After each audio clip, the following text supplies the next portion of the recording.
Today on Coffee Charge Conversations, we are joined by Jo-Anne Sudbury, who is the CEO and founder of Quentin events at Prison Break Market and Upstage Productions. Jo-Anne brings over 30 years of experience from the events industry into today's episode. And if you're someone who is positive and passionate about your dreams, Jo-Anne gives amazing advice on how to turn your dream into a reality.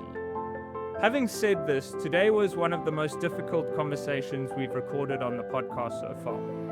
And if you are someone who has experienced grief or pain or some sort of loss in your life, today's episode is for you.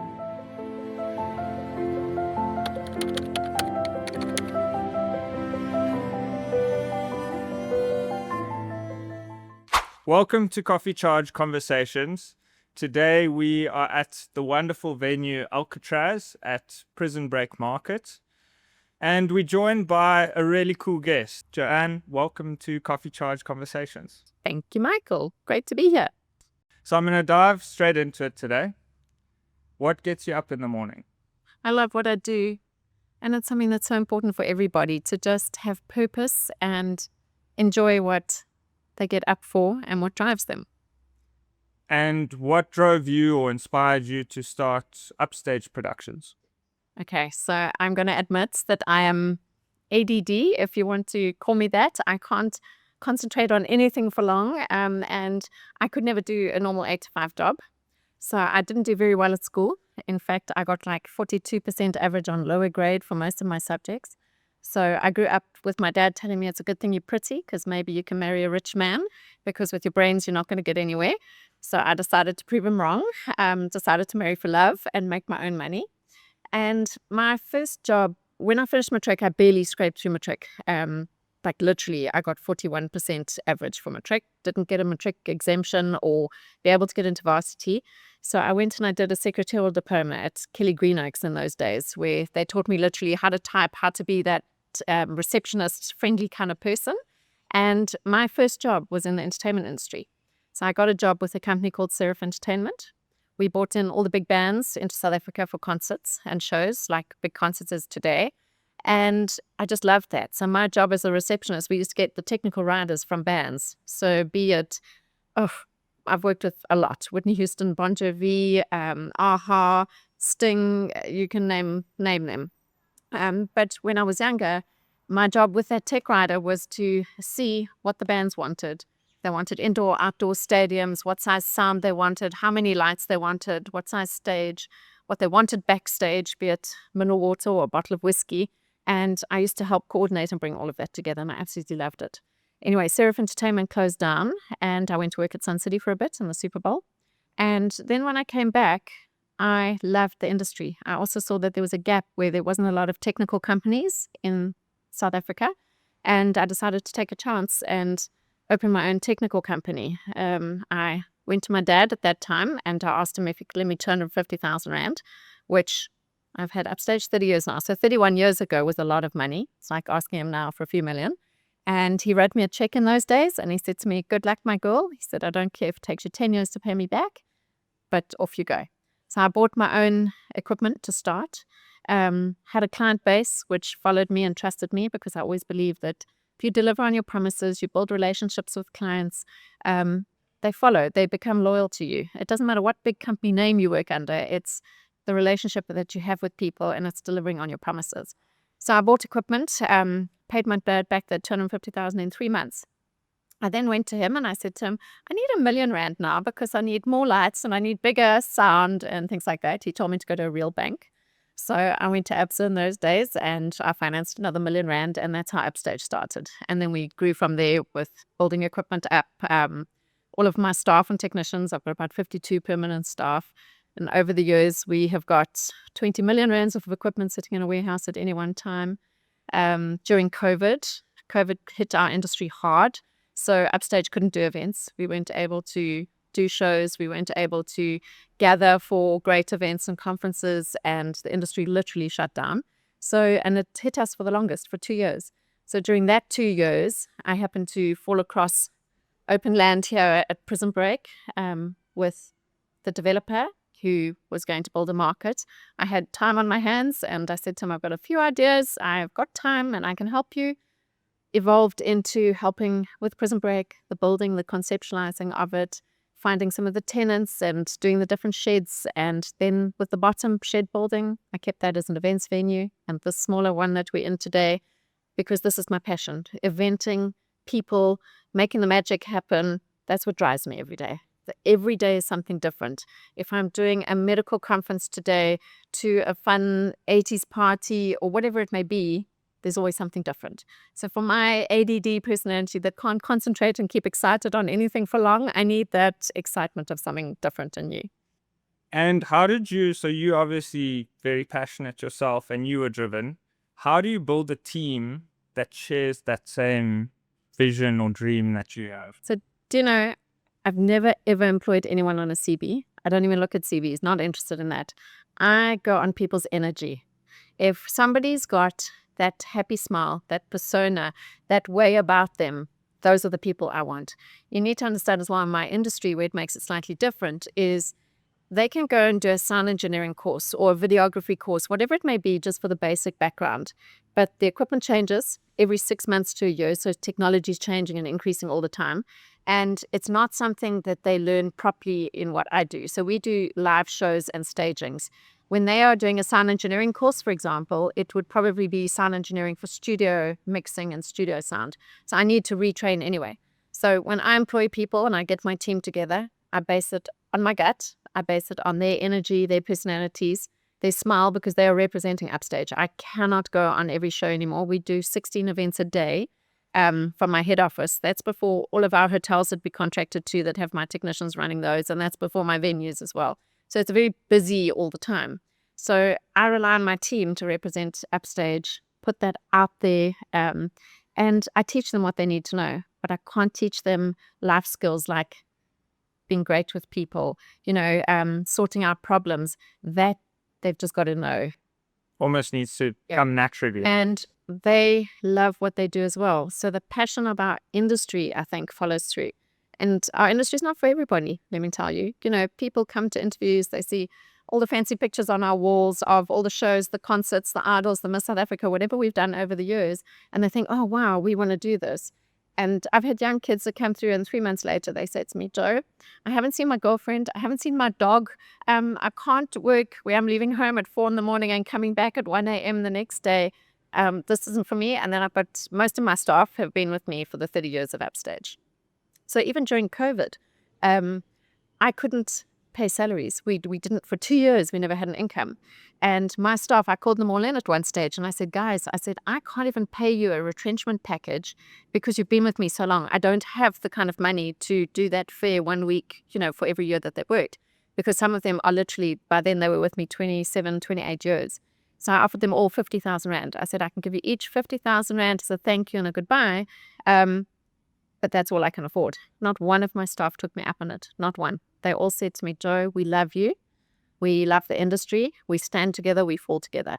And that was almost Upstage's success post-COVID, where we are now busier than we ever were historically because I had my core team. So when the industry opened, my team who knew the gear, they knew my clients, were ready and they were ready to run.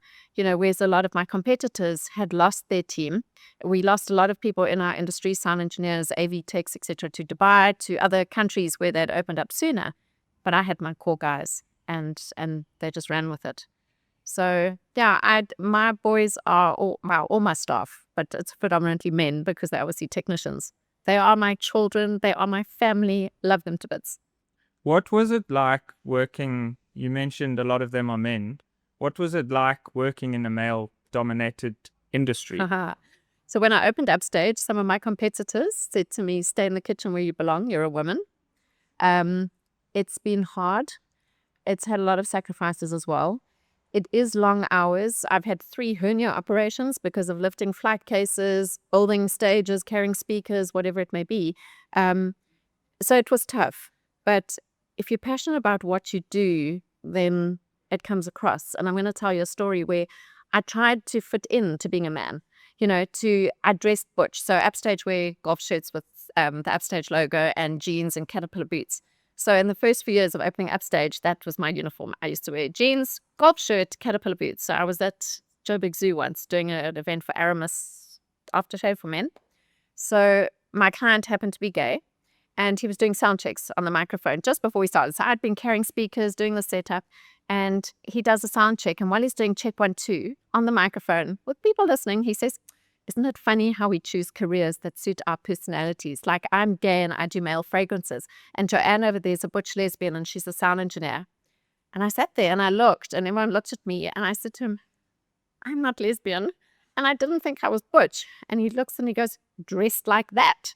The next day, I wore dresses and high heel shoes. From that day on, for the next 25 years of Upstage, you will not see me in a crew shirt, caterpillar boots, or jeans. And I just realized that it is a male-dominated industry. It is how you are seen and how you appear. So I decided to change up my look a little bit and take the feminine role. But you've got to still be strong. The relationship that I have with my team, I think they love me more than fear me. I hope so. They might argue differently if they watch this. But it's about building the trust, building the relationships. They work so hard for me. They work such long hours to the detriment and the sacrifice of time with their families. But I look after them. I look after them financially. I look after them emotionally. They are, if anyone ever says, "Oh, we are resigning," I'm like, no one will ever love you like I do. And I have, hardly any of the staff do, but when they do, I often have people returning back to Upstage that tried big wide world up there and decided to come home, as I call it. So then you went from Upstage. Upstage is still going. Yes, it is. Upstage is doing very well. But then from Upstage, you decided to start San Quentin events here at Prison Break. What was the goal around San Quentin events? So during COVID, the dome closed down. A lot of facilities where you could have events and conferences, the barnyards, etc., all of those kind of places also couldn't operate, and some closed down. So I had the opportunity when we conceptualized the market with the last building at the bottom of the property, and I just gave it a lot of thought, and I said, there's a need for a new venue, but not a venue for your day-to-day conferencing, not like if you're going to a hotel and you're setting up a normal type conference. I thought, let's think out the box. Let's be creative. Let's do different. And I wanted a home for my creativity to come through, to plan our own kind of fun shows, fun events, put on something different, that if you know San Quentin or you've been to one event with us before, you want to follow us and you want to know our calendar of events to be first to get tickets for the next one. We run, and I'll throw out a few different shows. We run the 80s Icons Party, for example. I started that years ago when the very first time we opened San Quentin.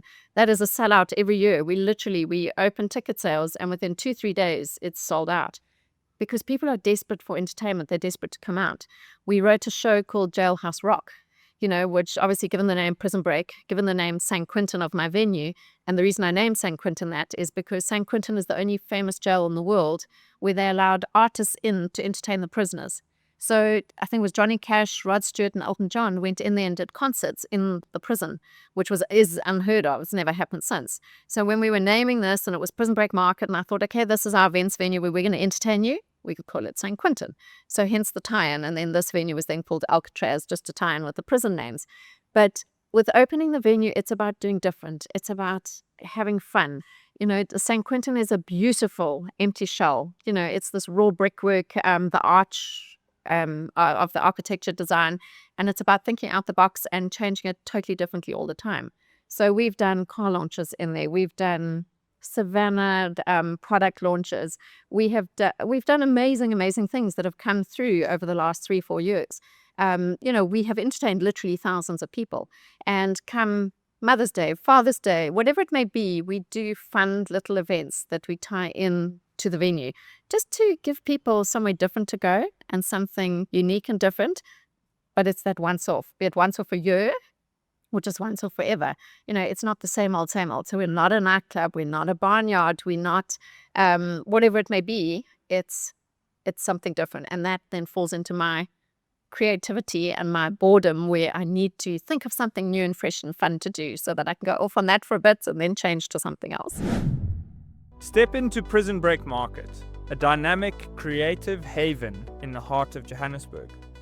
Nestled in Glenfurniss between Lonyo and Kailami, this permanent space is where local vendors and artisans bring their passions to life every day. For food lovers, start your journey at the Yard Eatery. Savor gourmet burgers, wood-fired pizzas, sushi, and freshly baked treats while enjoying a scenic wooden deck with playful settings, perfect for both adults and kids. Art and creativity take center stage at the Crafters Shed. Watch skilled artisans craft handcrafted jewelry, unique home decor, and original artwork, and even join the interactive workshops to learn traditional trades firsthand. Capture unforgettable moments at Dreambox, an ever-evolving space featuring themed photo boxes and captivating installations. Whether it's a family shoot or that perfect social media snapshot, Dreambox transforms every visit into a picture-perfect memory. Planning a special event? San Quentin Events offers a versatile, upmarket venue in a raw, barn-style space, ideal for private parties, corporate functions, or even live events like Grand Prix Sundays. Wind down at the Poorhouse, where a refined selection of craft spirits, boutique wines, and artisanal beers awaits. It's the perfect spot to relax with friends and toast to the vibrant energy of Joburg. Prison Break Market is open Tuesday through Friday from 9 a.m. to 3 p.m. and on Saturday and Sunday from 9 a.m. to 8 p.m. Rediscover your city and experience the magic of Prison Break Market, a celebration of community, creativity, and culinary delight.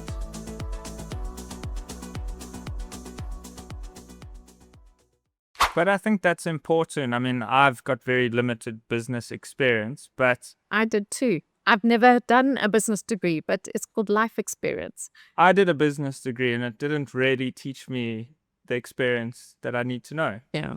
But at the end of the day, I think what you focus on that's really good is that you're dynamic. You're always changing. So you haven't had San Quentin events as just a once-off venue where you can only Do the same thing all the time. And that's what I thought was important, because if there are people like me that like different and to change and get bored, you want somewhere that keeps up with that. And when you saw this place in the beginning, how did your brain conceptualize starting Prison Break out of what it was? So the owner and the developer, Peter Gillespie, is phenomenal. And I mean, you'll see with the architecture, with his building work, everything else, what he's put together here is beautiful.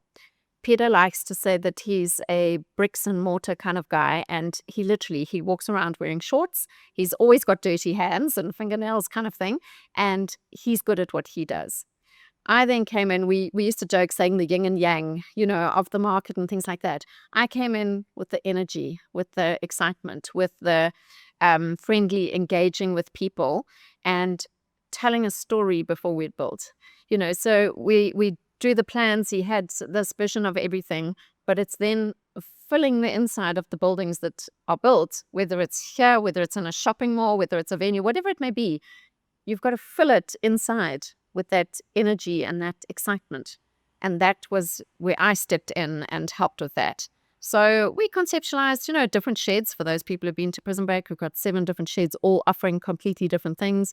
It was finding the right fit of tenants and people. And remember, you're dealing with lots of different personalities. We're dealing with a lovely old lady who might make strawberry jam in her kitchen at home on a Friday and just come sell it over the weekend, to entrepreneurial type people or crafters that work with their hands and teach you something, as a trade. So we really tried to think out of the box and not do retail, but where when you come here, it's an experience and you want to spend a few hours bumbling around, eating the different food. We only have artisanal food vendors.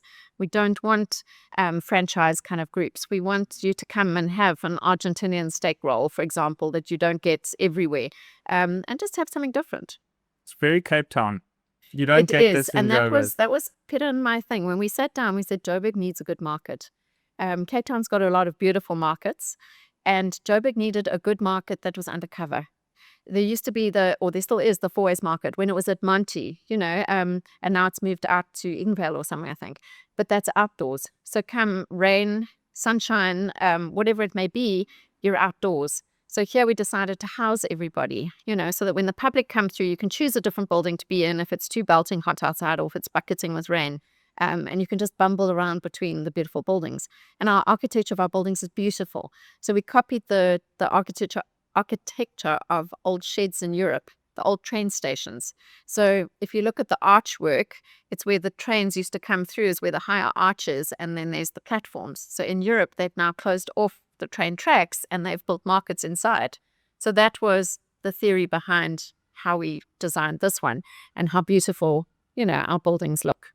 I think what you do really well is you focus on the small details. Yeah. And I think a lot of people miss that. They're too busy looking at the big picture, the money and all of that. And the small details make a difference. In life, it's always the small details. And I don't know if that's my background from eventing. And it's something that my daughter Megan is the same with now. We will notice that this is not quite right or in the middle, and we'll straighten things. I can walk into an empty shell of anything anywhere, be it a house, be it a venue, and in my head, I've already redesigned it. I've put furniture somewhere, I've decorated, I've lit it, I've put the technical in. Not a lot of people have that, number one. So you've got to learn how to draw a picture for somebody when you're explaining something. And that was difficult. When we built this market, let me tell you, we were walking around flat ground. There was nothing here. And I was trying to sell and tell the story to people of what was coming, and then as we started building, trying to make them visualize how it would be inside once they set up. So storytelling and drawing pictures for people. And that's why even in Upstage, in the entertainment industry, we do something called renders. We will take my empty venue, for example, or any venue that we go into work in, and we will draw a 3D render of where screens would go, the furniture, the tables, the chairs, whatever it may be, and light it. We actually put the lights into this picture, this 3D picture, so that the average layman who doesn't have that creative flair to visualize something sees it and then goes, oh, wow, I love that. That's what I want it to look like. So yeah, I just don't know where I got it from, but I love it. Where do you get this risk-taking attitude from? Has it been something you were born with? I definitely wasn't born with it, because I was born into a very different family that don't even think I have a real job. So my stepdad, who lent me the money, he's always been in banking. So he was very high up at Investec Bank. And as far as he's concerned, you should excel in maths and you should go into banking, because that's a very safe kind of career.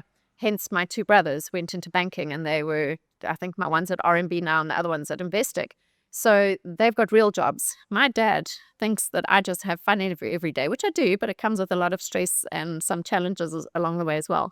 But I don't know where I got it from. I got the creativity, flair, and passion. Maybe that's from my biological father, because he's not, business and banking minded. But people are all different. Children are all different. It's the same when choosing a school for a child. Not every child fits into the same kind of streamlined schools.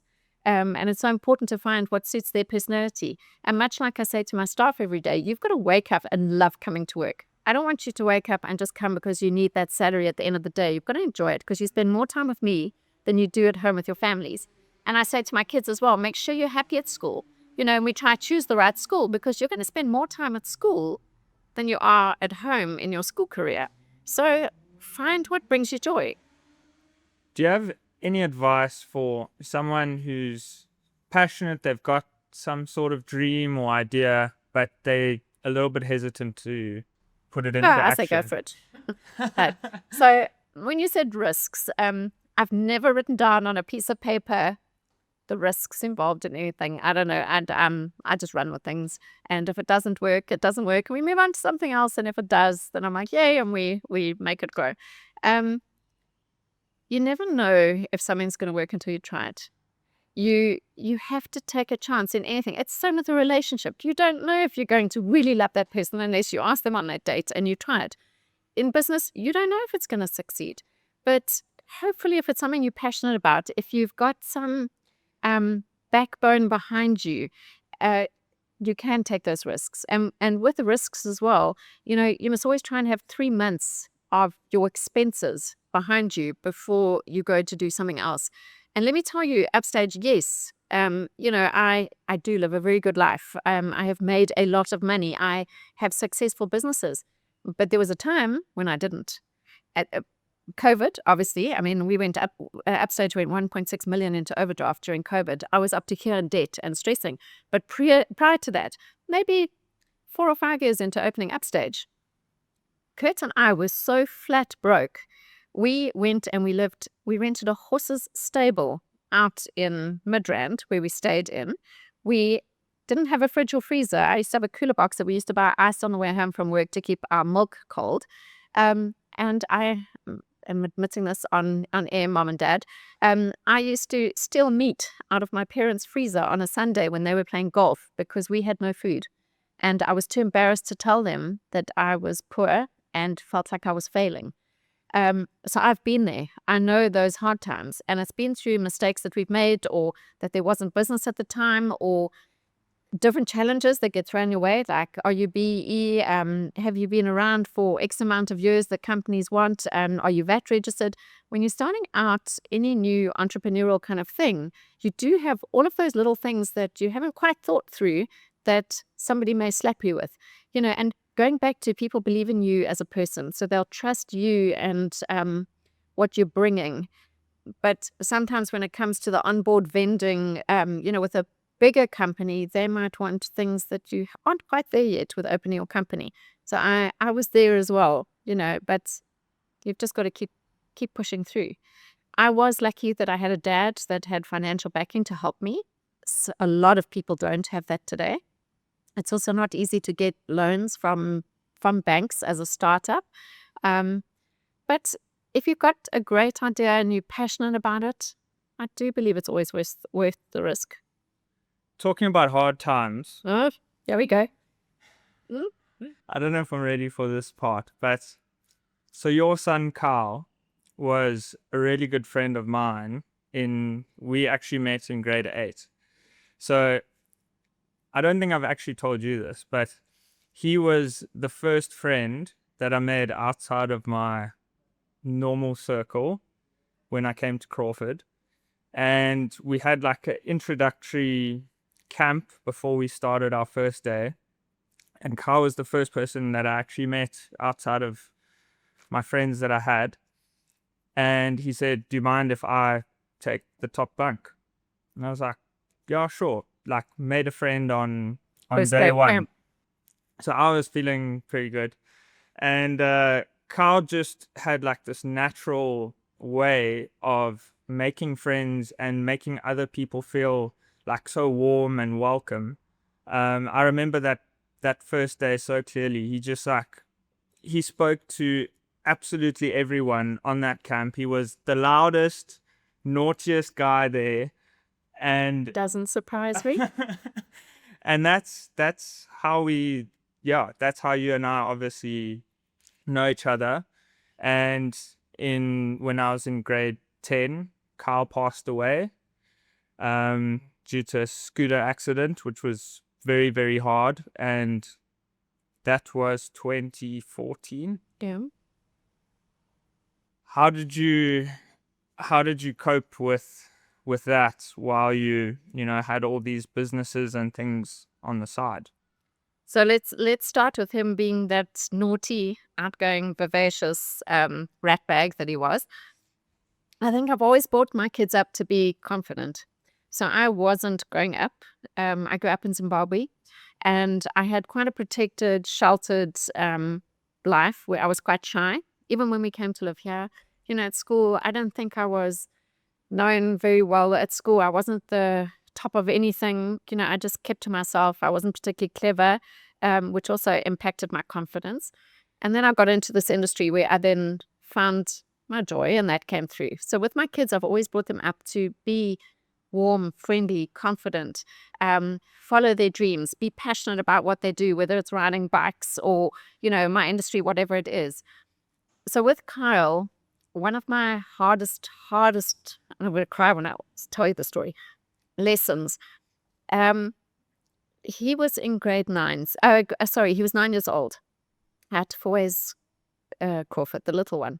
And they asked parents and the kids and everyone to come into the hall for a careers day. And the kids had to do a speech at school about what they wanted to do when they grew up. So I'm going to jump back even a little bit further. When I was pregnant with Carl, and he was a big surprise, I was 25 years old. I just opened Upstage. I wasn't having kids at that stage. And then I found out I was 4 months pregnant. I was like, what? Anyway, so when I was pregnant with Carl, they said, my gynae said to me, he was due on the 28th of July.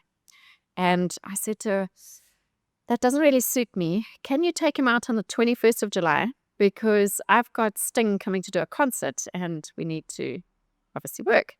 And my gynae said to me, Jo, you cannot have major abdominal surgery and go to work 4 days later. So I said, no, I have to. So they did a Caesar and Carl came out on the 21st of July. And when he was 4 days old, he was on stage in a flight case while we were doing sound checks. Okay, so he grew up with that story of 4 days old, being in the entertainment industry, things like that. So going back to when he was 9 years old and he did the speech at school. So he says to everybody, stands on stage very confident, and he says, when I grow up, I'm going to run Upstage. I'm going to take over my mum's company because since I was 4 days old, I've been on stage with celebrities and I've met everybody, and he went on and said how proud he was that his mum was the only female-owned technical company in the country, and he was going to take it over and he was going to do lighting like his dad because his dad's the best lighting designer in the country. And I sat there bursting with pride. And then he ended his speech saying, but my mum's so busy with work, she's never watched a soccer match. And when we drove home that night, I said to Carl, I'm a single mom now, because I think you remember his dad had an off-road motorbike accident and broken his collarbone and had some head injuries. So I said, I'm a single mom that's trying to cope with running a very big company. And at that stage, I had over 100 staff.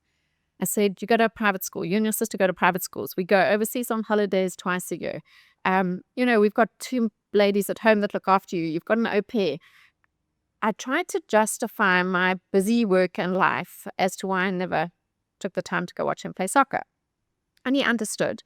And the truth of it be told is I think I was just too busy and also a bit bored to go watch a ballet or soccer or something like that because work excited me more.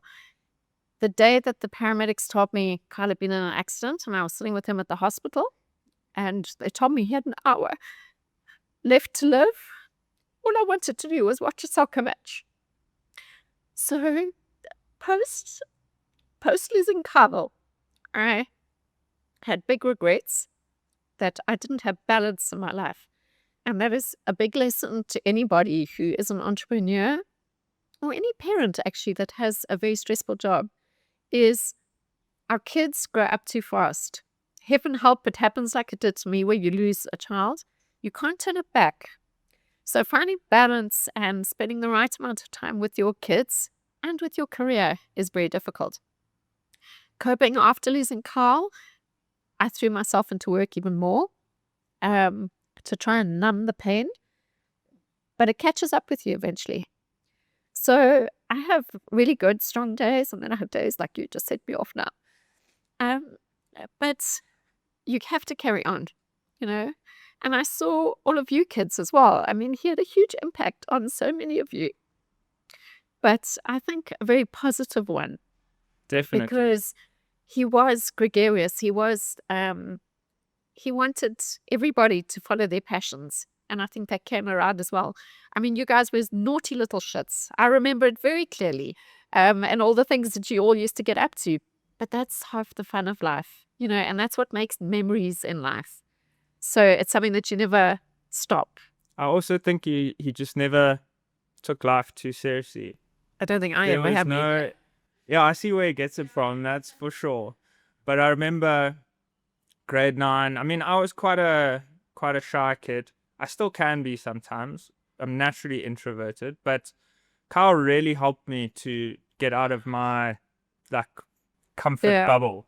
And I remember grade 9, he bought me a ticket to Swedish House Mafia. Oh goodness. And that was my first concert. And I just remember we sat on the couch at your house and we just listened to the whole Swedish House Mafia before going or album before going.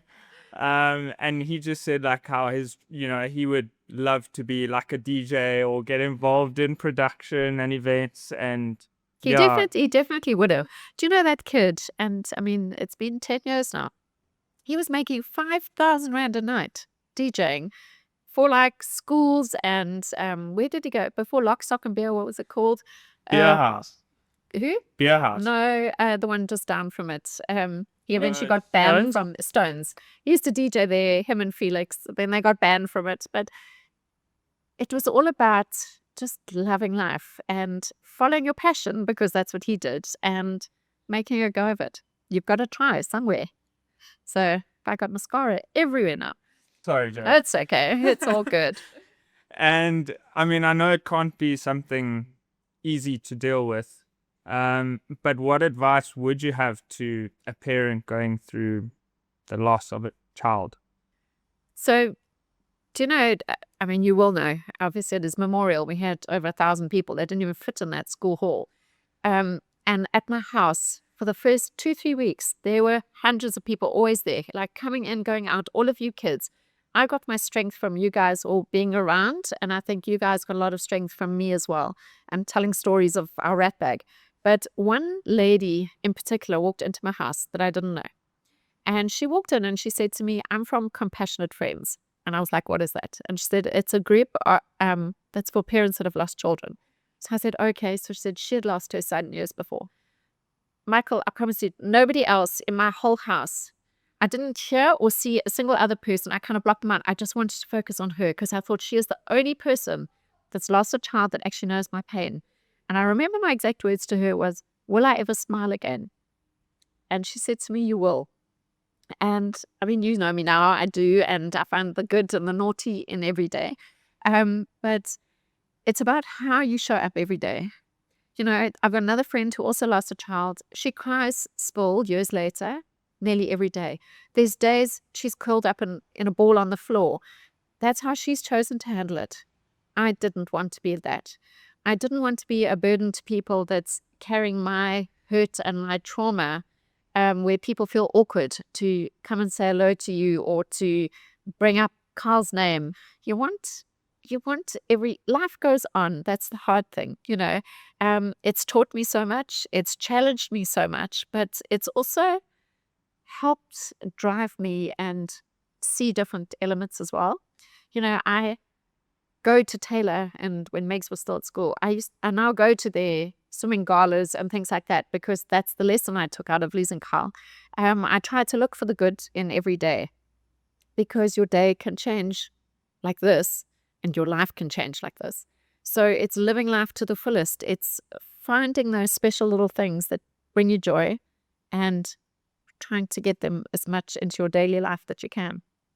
Thank you, Jo. And thanks for today's episode. Such a pleasure. It Thank was you for having me on very it. cool. I have to just say that I see I'm the last page in your book. Yes. And I think you did ask me a long time ago to do this, but the ice bath that everyone else had to suffer with, that was a no-no for me. So thank you for making the exception and keeping me as your last page, because there's no ways I could have done that. And thank you for having this conversation today at such a cool venue. Such a pleasure. And yeah, I mean, you're such an inspiration to me, anyone who has a dream in life. Oh, thank you. And yeah, Follow your dreams, people. That's the thing, you know. And if your dream doesn't scare you, then it isn't big enough. So make it bigger.